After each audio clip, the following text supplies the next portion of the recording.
today, November what? November 5th. Is it okay to put Christmas trees out right now or not?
Not work. not work.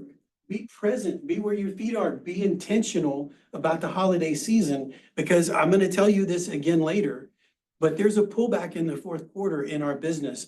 And I promise you, I see it over and over and over again, that agents pull back at a greater rate than the market pulls back. What was the coach's quote? Remember when we went to that thing? And You the can coach- pass people up in the offseason. There you go. So Coach That's a Ramos good quote. is an amazing wrestling coach that is no longer with us. But Coach Ramos had a saying that you can pass people up in the offseason, and he always wanted his athletes to be training in the offseason. And in the offseason, when you are training, when everyone else is off, then he's saying you can pass people up in the offseason.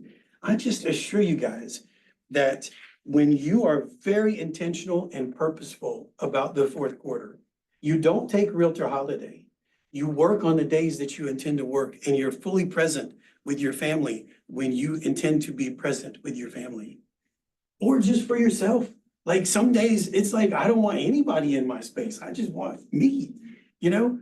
You do that with intentionality, and you will pass people up in this fourth quarter. And you will build a pipeline for first quarter that will build your entire 2025 momentum. And you'll wake up January 1 jazzed and like totally ready to take on this business, instead of waking up, seeing an empty pipeline, seeing that you spent money over the holidays that maybe you didn't do the work to pay for. All of those emotions that happen to real estate agents. There's very little, there's very little accountability in this business, you know, like it's you. And then you're connected to a group of people. This is amazing. Look at this room. It's full of awesome people. It's full of people. I heard newbies over here say, I'm newbie. And then, you know, and then I know people that I've been in business with for 20 something years, and not to, you know, Bob is just a great friend of mine for a long time. He's been in the business a long time. You know, it's like you have a breadth of experience and success and styles and personalities and different lead levers and business styles and all of these things. And they all exist here in this place, where the culture of this place is one of abundance, where it's not a zero-sum game. For me to win, you don't have to lose. You can win and I can win, and I can share how I'm winning, you share how you're winning. We win more together. That is the culture of this place. Tap into it. Tap into it. And again, it's like you are pretty much, you're responsible for you. You have access to a great culture and a great group of people here. And so plug into that, and we'll talk about more about that later. I'm gonna start preaching here for a minute. I'll get on my soapbox. But just know that this is a thing, and understand it. When you have awareness of something, then it causes you to make a decision. So I'm giving you an awareness of this today, if you didn't already have it. And now I'm telling you, it's on you to make a decision. Am I going to take Realtor Holiday and wake up January 1, January 15, and be sad, and perhaps even be a statistic in this business and be one of the attrition numbers, where you're like, my dream of real estate didn't work out? Or are you going to be intentional and choose those days and be very, very, very intentional about it, and enjoy your family, have a wonderful holiday season, and then wake up in January with a pipeline that you can take on 2025 with. So that's it. All right, you know that when I come see you, I'm just gonna share some stats.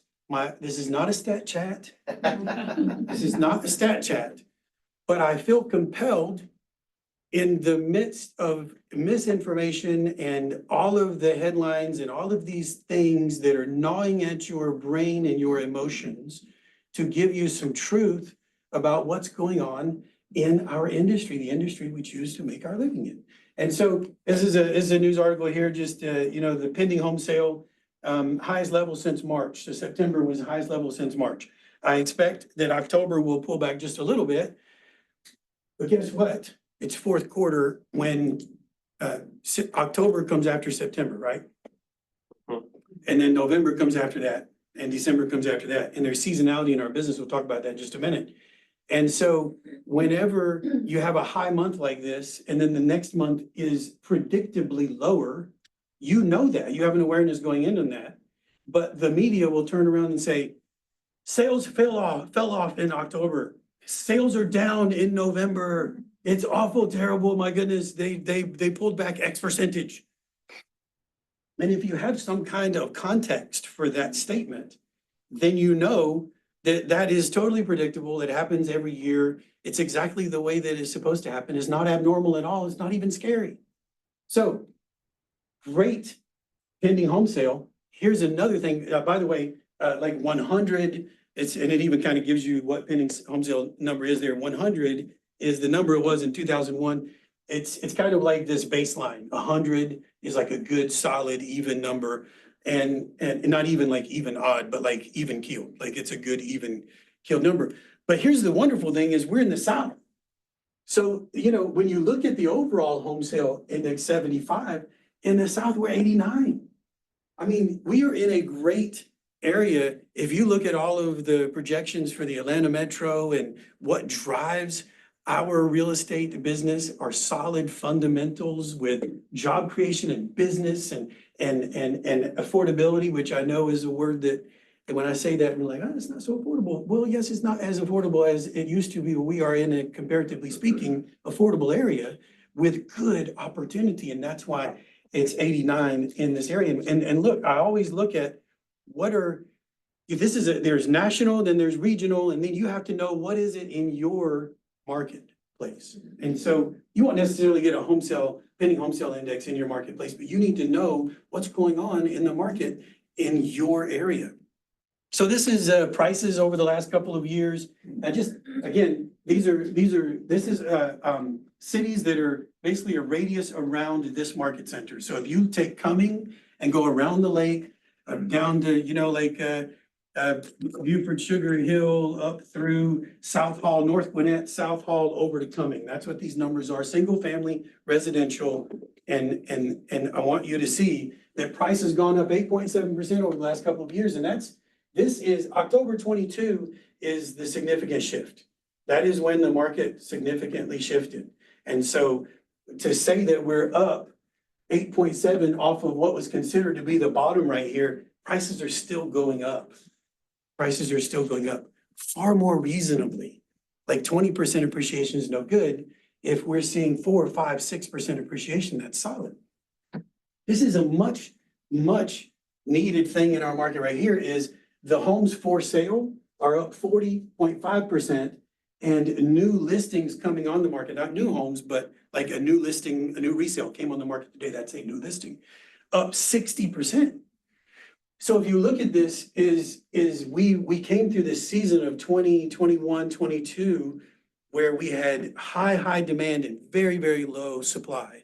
And it's challenging for a buyer to find something. And then when they find something, they have to compete at a high level, have to be incredibly competitive to secure that property. Well, more homes in the marketplace, more listings on the market mean more choices, means that your buyer has a higher likelihood of getting something they like, and they don't necessarily have to give up and compromise all of their negotiating pieces, or have, there were just tons of significant risk involved in the way that the buyers were having to negotiate and to secure properties. So this is very good. This is under contract and sold. You can see under contract up 13%, sold up 17%. This is a nice seasonal curve. You see it's like, it starts to come up in the first quarter, it peaks in the second quarter, third quarter, fourth quarter starts to go back down, and then we do the whole thing over again. This is a very traditional seasonal curve in real estate and in our market right here. You can expect that. And this is what I'm saying is here we are, we peaked in May, and then June was strong, July strong, and then all of a sudden, hey, August, September, October, November will likely be lower, as December will be, January will be flat, February starts ticking up, spring springs, and now we're going back up. This is seasonality in our marketplace. Jerry, That's been going on for years and years and years and years. the beginning of time. If you look up historical data on real estate, it's just normal, it's just typical. That's what I was gonna say. Since the beginning of Go to Google and look at the history, and Yeah. you'll just see this Everybody close your eyes for a second. every year. Close your eyes. There, this is it. Jerry, this, same thing. Yeah. Over and over and over and over and over and over and over and over and over. Perfect. It just happens. Okay, close your eyes again. Okay, so this is seasonality, but what I want you to see is this year's stronger than last year. Next year's predicted to be stronger than this year. These are good things. At some point, this is my, you're having to walk over this every single time, and I'm like, I don't want you to trip. I keep Appreciate that. watching you watch it, and I was like, it's good, yeah. I appreciate that. I'm gonna use it. So that's good. Yeah. Thank you. Serve it. Thank you. So this is month supply of inventory. So when you're at a month and a half, 3 weeks supply of inventory, like we were in the depths of, height of demand and low supply, terrible place to be in, like awful, and very, very challenging. 4 months supply of inventory where we are right now, that's great. Okay, we have some relief in the marketplace. That's a good thing. If that gets up into the 4.5, 5, that'll even be a better thing. We don't want that to start trending into 6, 7, 8, 9 months supply of inventory, because then we're gonna get into a different type of challenge in the marketplace. But if it does, we'll deal with it. It's okay. But this is very good. All right, so how many homes are going to sell? So this is, how many units are there available? And so this is the last few years, we went up to 6.9 million total home sales. That's new home and resale, existing homes. And then 22, so this was the COVID, this is where things started to heat up. This is the peak. All right, 2021 was the top of the market. 2022, there was the tale of two markets. The first half was super strong. The second half, interest rates doubled in a month and we hit a wall. And so it was the tale of two different seasons, two different types of years. First half strong, second half super shifty. 2023 was the bottom, and 2024 has been recovery. As you see in our numbers here, 2024 has been our recovery in this market. Now, what's going to happen? The projection is 2025 is going to be 5.4 million units. So what I want you to see in these numbers is that price is still going up. There's still demand in the marketplace. That there are more choices for your buyers, so you're not paralyzed in the marketplace when you're trying to find a home for a buyer. And that next year is projected to be better than this year. So I want you to have hope, and I want you to see opportunity that exists in this marketplace, Bob. What I was gonna say is, when you go from 4.7 to 5.4, guess when that starts? Right now. Right now. November, December, prepare, because that's coming. Every projection I've seen has been right in that range. And this is a good, solid market. This is not the depths of despair. 5.4 million total home sales is not at the depths of despair. 4.8, 4.7 is not. I mean, this is challenging. I am not going to sugarcoat that or stand here and say that you're experiencing something different than anyone else. It is challenging. We're having to do more today than we did in 2021. Well, of course we are. Of course we are. We'll talk a little bit more about that later. And then you have the question of the election. So today is election day. And so you have the question there of what happens to a real estate market in an election. Well, number one, there's almost always this little funky pause right here. And we're living in it. Right now, we're living in the little funky pause. Okay? And whenever you feel that, there's a tendency to over exaggerate that mentally and emotionally. And I want to caution you against that. Because if you do that, then you will stall out and you will stop doing the things that you need to do to be able to get momentum in this business if you let something like that cause you to pause and stall out. So don't do that. And I've got some, I got some facts for you too. And this is the year after the election back to 1978. And almost every single year after the election, higher home sales, higher home sales, higher home sales, higher home sales, higher home sales, higher home sales, higher home sales, higher home sales. So what is the most likely thing to happen after this election? Higher home sales. Higher home sales, yes. And the last piece to this is that there's something called the law of equilibrium. And the law of equilibrium, see, I could have used the little drawy thing, Dara. Sorry, The drawing. the drawing thing. I'm just making this up right now, so I'm calling an audible. So here is the law of equilibrium, this is the number of available transactions in a marketplace. So available sides, and you can see this is a market cycle. So a market cycle is about every 8 years, where you have this boom, and then you have a shift, and then you have recovery, and then a boom, and then a shift, and recovery, and a boom. How hard is it to get your real estate license? Not hard enough. For those who may just have gone through that process. You wanna- I'm like, I don't know, buddy, like, pretty brutal. Yes, I will give them that, But I'm going to tell you that considering the responsibility that we have as real estate professionals, the barrier of entry into this business is far too low. I promise you that. The amount of responsibility that we have, the barrier is far too low to get into this business. And so I love it that you're here because you're at a place that will equip you. There's opportunity here to train and equip and to teach you so that you can go represent people well. But so here's what happens is because it's easy to get a license, that money flows into this business and agents start to get licensed and they chase that in. And so the market recovers, the news says, real estate market's booming, and people are like, I've always wanted to be in real estate. I'm going to go do the thing and get into real estate. And that always lags the available transactions. So then the market shifts and starts to go down, and there's fewer opportunities in the marketplace. And agents are like, I still can make it. I still can make it. This isn't working out. I'm gonna get out. And these are the agents getting out that we're not doing the right thing. All right, so here's what happens. Right here, where you have fewer transactions and more agents, because agents got into the business, it lags, they haven't yet gotten out. This right here is a more challenging time because there are fewer sides per licensed agent in the marketplace going after those sides. Then the market turns and the agents are still getting out.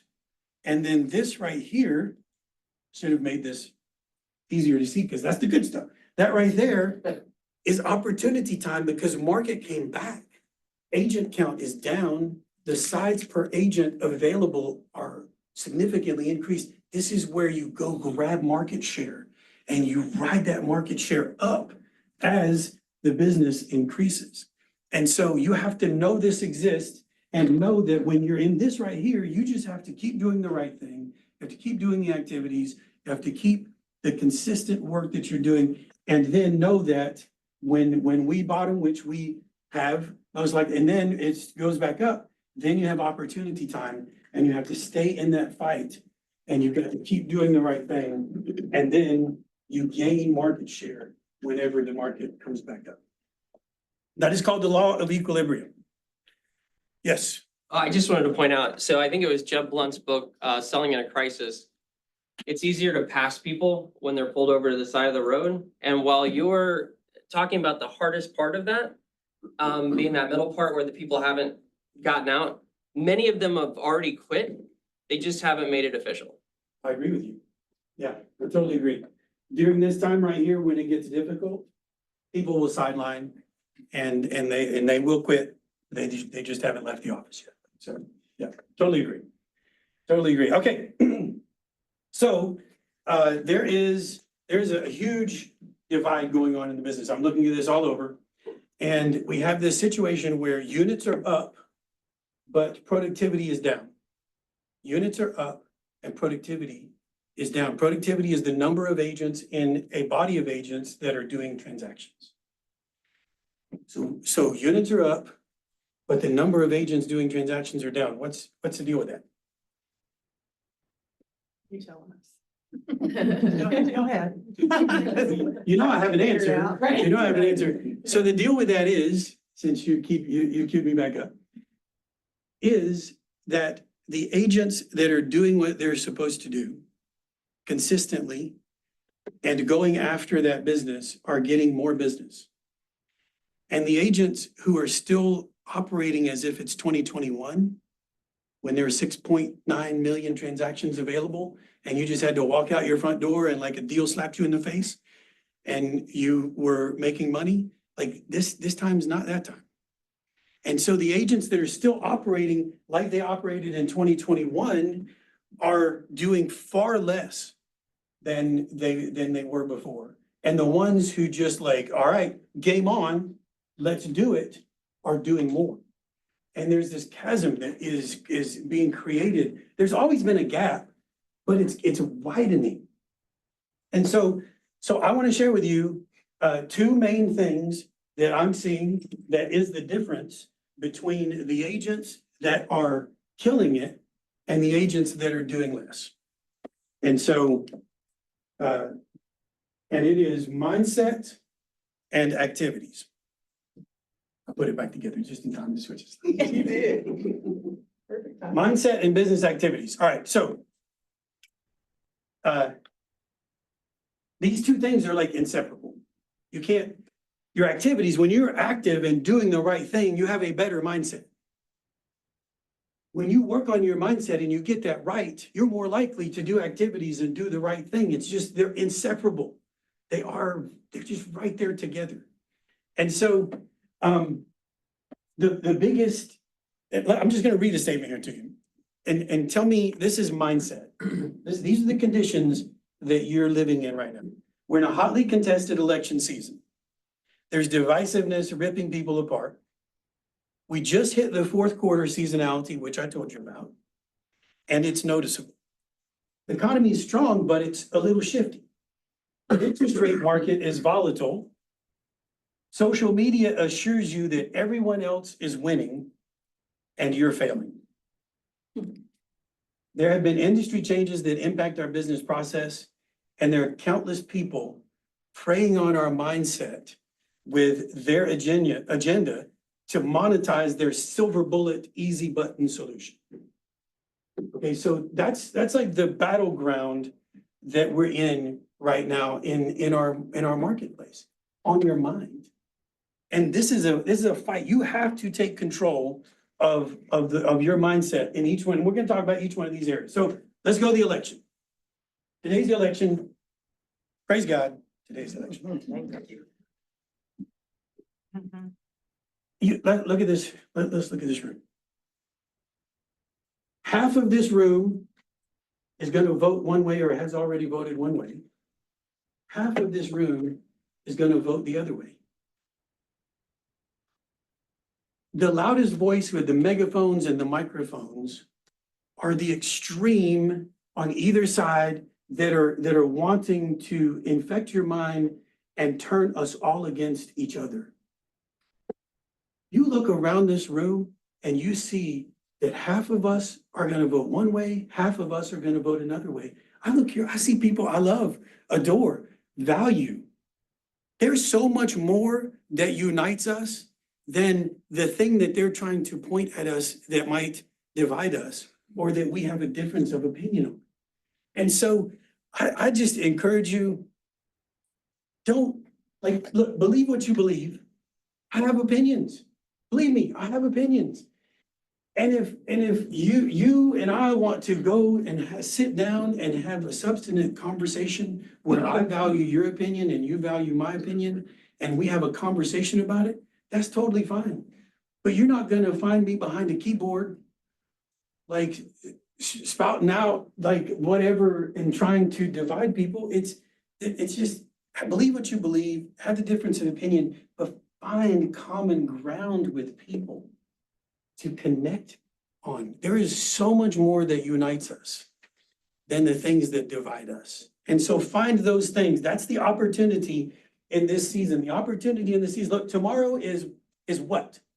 Wednesday. Wednesday. It's just another Wednesday. freaking Wednesday. Tomorrow's Wednesday. The day after that is Thursday. And if you let this thing paralyze you and turn you against someone that you should be in great, strong relationship with, like there are people who feel totally different politically, but can so completely help each other in life and family and business and pursue and achieve goals together. Don't let this rip you apart. So please, put this in its right place. Don't let the people, extreme people with microphones and megaphones infect your mind. This is mindset. You have to protect this, okay? Okay, seasonality. I previewed this for you already, and we had a good conversation around it, so we won't stay here long, but look, it happens every year. There's a cycle and there's a season. So every year, first quarter starts to go up, second quarter, third quarter is high, third quarter is high, fourth quarter starts to go down, first quarter is down. It happens every year, just like that. You see it, it's noticeable. We also have a cyclical market. And so when we have a cyclical market every 8 years-ish, and we have a seasonal market every year, yes. And you hit an election cycle, very divisive, and you get a funky election pause. And you have volatile interest rates at the same time. You see how all of those things right now in this very moment that we're in this room together are conspiring against your mindset.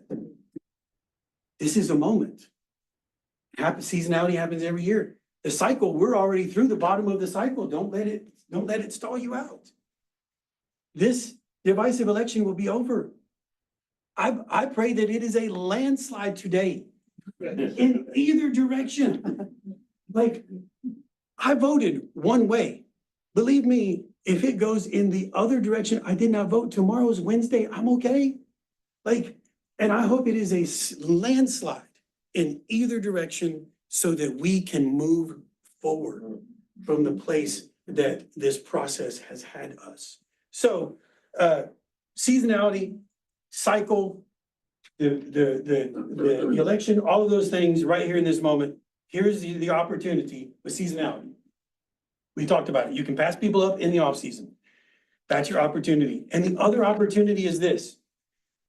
When you have a productive business and you're hopping in second and third quarter, how easy is it to build things into your business and work on your business in second and third quarter? In the peak of the market, let me say that. In the peak of the market, when you're your busiest, is it easy to work on your business? No. No.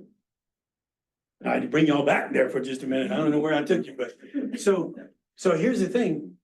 When in the off season, you do the business, you lead generate, you keep all of those things going, but take the opportunity during planning season when you put in place the plans for 2025, which you have to implement now because we're 60 to 90 day cycle. So you have to be doing the things in November and December to build the things in January. Then work on your business, calendar it, be intentional, put in place one of those systems you needed to put in place. Put together one of those lead levers that you have been meaning to shore up. Get some leverage in your world. Make sure your database is tight, go through it and cleanse it. Like do some of those work on the business things. That's a great opportunity for you to work on the business in fourth quarter. Great opportunity during seasonality. All right, so the economy. So much news right now. Look, the economy is a key piece on the election board. So there's always a side it's terrible and I can make it better. There's always a side that is, I'm in office or I'm going to be, and here's the thing, and it's going to be great. And if the other person gets in, it's going to be terrible. Every single time. That person wins is going to be awful. I win is going to be amazing. And so it's always a key piece on the election board. And I want you to put it in its proper place. Labor market's strong. Wages are growing, not as much as we would like, not as aggressive as most people would like, but they're growing. Consumer spending still strong. Inflation has significantly decreased. What the government has done to control with interest rate increases has been working. It looks like we may get the soft landing, like that's great. GDP was up second quarter, third quarter, solid numbers. Things expect to, you always expect them to soften through fourth quarter, first quarter, totally expected. That's okay. The opportunity here is to understand those economic conditions as they're solid. They're good.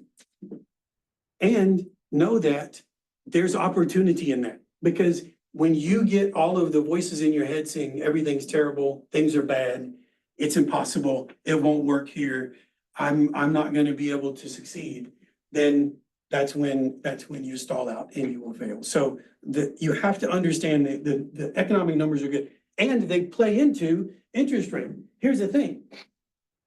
We all want interest rates to go down. I want interest rates to go down.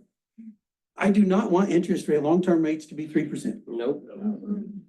That's really cool for a minute, but it totally train wrecks an industry. I want them to go down. Generally speaking, interest rates go down when the economy is doing what? Slowing down. Getting worse. So here we are, we have this tension between what we want. We want interest rates to come down significantly, but for interest rates to come down significantly, the economy has to be significantly not good. And so then in a really, really bad economy, super high inflation, which you had, it's like you just have, then the interest rates go up. I mean, they go down in a good, bad economy. They go up in a good economy. And so we've just, whenever 2021 and the economy was raging, and inflation was runaway inflation, they had to ratchet those rates up. And look, short-term rates that they're talking about, the meeting this week, do not have a direct impact on long-term rates, but they do have a knock-on effect. I mean, they do impact them, but it's not direct correlation. And so sometimes it's priced in ahead of time, sometimes it lags. There's some relationship, but it is not a directly related up or down thing. And so, yes, we want interest rates to come down. Here's what I want you to know about interest rates. If they're below 7, you're okay. I see my lender partners back there nodding with me. I appreciate the validation from you on. I was looking for that. I appreciate that. When they're below 7, you're okay. When they get to 6, there's going to be significant velocity in the marketplace, okay? Below 7, people are still making those decisions. Whenever it gets above 7, then there's a definite noticeable rate impact on the velocity of the marketplace. You just have to know that. Is that good or bad or whatever? You just have to know it. And the higher they get, and look, I know they're edging up. I know they're getting close to 7. The closer they get to 7, the more solutions you have to have. We have fantastic lender partners who have great solutions. There are solutions for many people. And look, sometimes the solution for a person is to wait. Are you a salesperson looking for a commission, or are you a consultant who consults people about their real estate needs and what they should do based on their particular situation?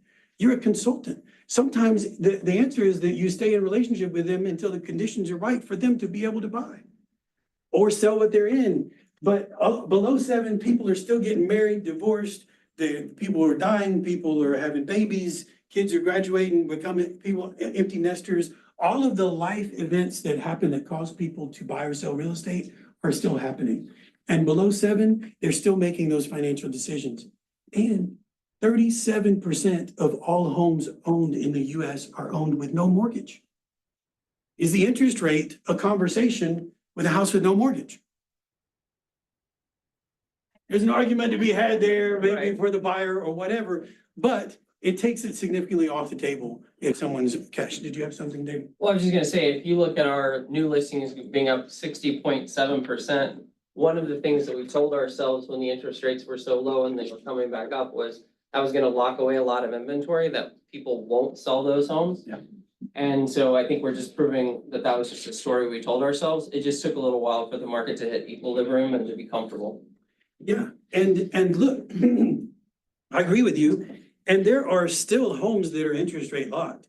And generally speaking, those are the homes where people are making more casual moves out of just preference rather than actual need. Discretionary. Discretionary moves, that's a good way to put it. So the closer we get to 6, that's a good strike point for a lot of velocity in the marketplace. One of the conversations you need to be having with your database is at what would the interest rate need to be for you to sell your home or to buy a home? When you begin to identify the strike point of the people in your database, and then the interest rate gets close to that strike point, now you're hitting that group of people because that interest rate is close to their strike point. Everybody's got a strike point. So just know below 7, you're fine. Close to 6, a lot of velocity. If it gets above 7, you're still fine. Just a more challenging marketplace. Long-term, if you go back to when they started measuring it, the long-term average is 7.17. We buy homes in all. Welcome to life. Welcome to life. All right, I'm gonna speed up on these last few things. Doesn't mean they're less important. Social media.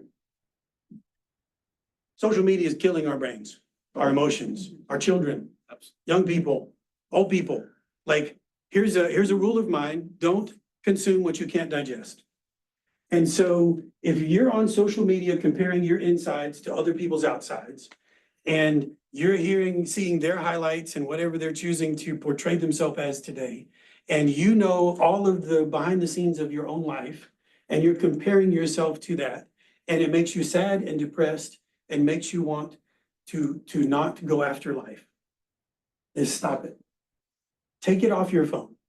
Don't log on to it. Like, if you need to work in it, then schedule times and go in and work in it and get back out, if it's part of your lead lever. But don't let social media infect your brain and kill your self-esteem, okay? So just if you can't consume it, if you can't digest it, do not consume it. So this is fortunately, this conversation is pretty much faded. And I was saying this whenever we were leading into it, is like, hey, it's gonna be fine. We're gonna make the adjustments. We have super smart people, and we're gonna know what the rules are. We're gonna make the adjustments. We're going to abide by the rules, and we're gonna adjust to the marketplace. That's exactly what we did. So if you're still having challenges with this, I encourage you to understand the forms and get your script and role play practices and make sure that you have good, solid dialogues for how you're presenting contracts. And that statement is no different than it has been every single year when we have forms changes. And we have a different way to explain the forms that we use that we're helping our clients with. So this one, fortunately, is pretty much a non-issue. Last thing on this one is just, look, be careful with the snake oil salespeople trying to sell you their box of crap. Okay, like, there are so many people that are gonna convince you, you've seen it over and over and over. There's so many people that will try to convince you that they have the better way, and just for $500 a month or $600 a month, or for the cost of one closing, it's the most awesome lead source. It's all sellers. They're ready to go way down the funnel, like, just be super, super skeptical of those things and have good conversations with people around you. It's okay if you try a different way.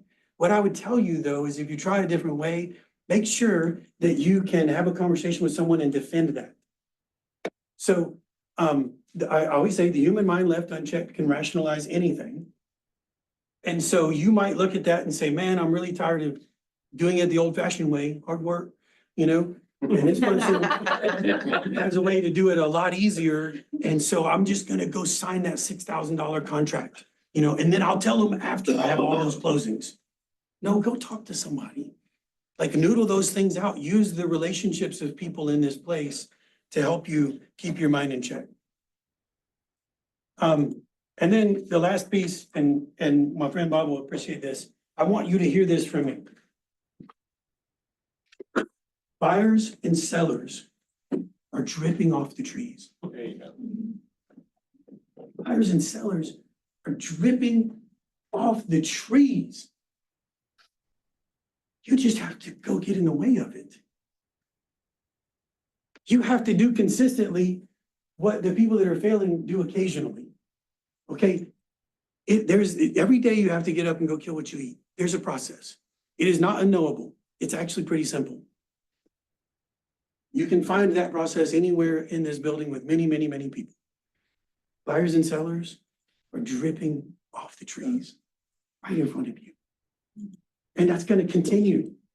Just burn that into your brain, because that's the opportunity before you.